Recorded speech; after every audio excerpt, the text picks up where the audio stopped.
Shea Dixon, Scout.com, here with Davante Bourque, the newest LSU Tiger, just committed about an hour ago.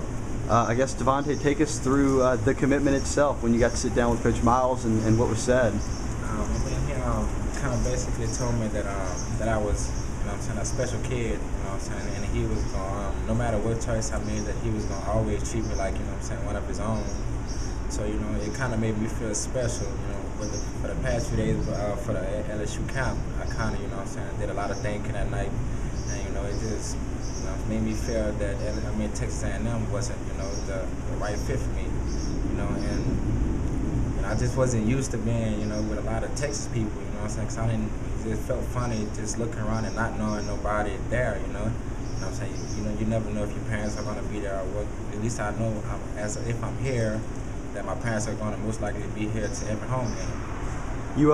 You worked, like you said, you were committed to Texas A&M for a couple months, all the way up until today, whenever you sat down with Coach Miles and decommitted and made the switch. An offer had been on the table, but you just said before this interview that you felt like these past couple of days were really the first time that you've driven home that LSU was the place. Yeah, it's like me and Coach Wilson had, every day we got closer and closer, and every day he'll tell me, he called me D. He'd be like, D, we want you here. So like I said, it just made me, go home and think. And I would just, keep thinking and thinking. And then just this morning I woke up and I was like, man, Texas A&M is, it's not the right fit for me.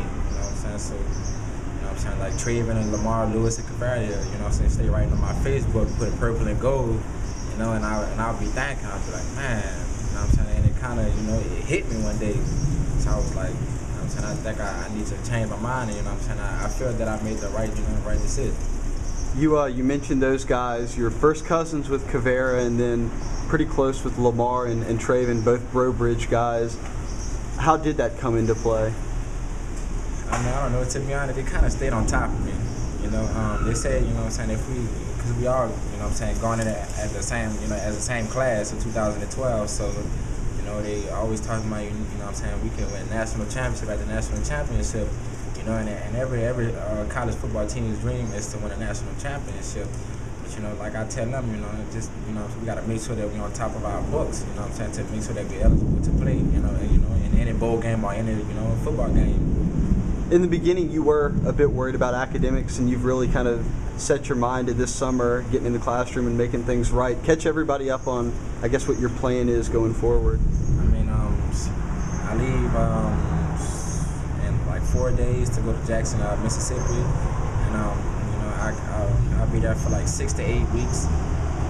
Taking 3 core courses to make sure that I catch up with my extra credits, to make sure that I'm eligible to graduate next year, and make sure that I'm eligible to, come to a D1 school instead of having to go to a D2 school and having to graduate from there, then having to transfer to a D1 school. So, LSU made a plan for me, to get my credits right over the summer, then, take 3 over the summer, then 5 core courses during the school year, everything will be set.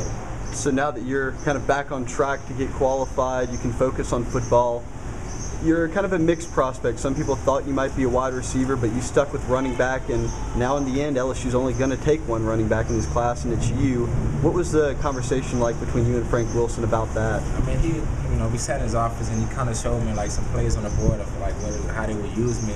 They'll use me in the backfield, doing like the inside zone, like the option, sometimes they'll send me in motion out, and the receiver have me going one-on-one with a linebacker, because I'm quick enough to beat a linebacker, so he just kind of showed me like where I would be on the offensive scheme and how they would use me.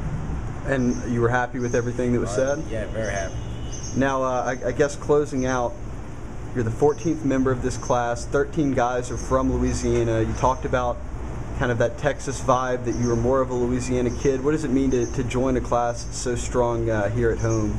It feels good, because like I say, like I'm on a mission, I'm trying to do something in my life, because I grew up around people telling me that I was going to never be nothing, so I'm just trying to, prove to people that one day I'm going to, do something in my life, make my mama proud.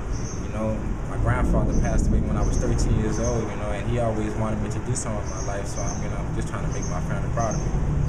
Now that you're committed to LSU, do you feel like the recruitment process is over? I know you said it's really weighed heavy on your mind.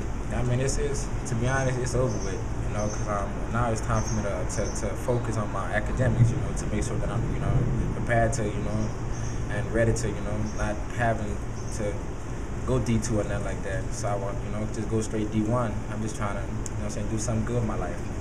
Davante Bourque for Scott.com. Thanks for the time. You're welcome.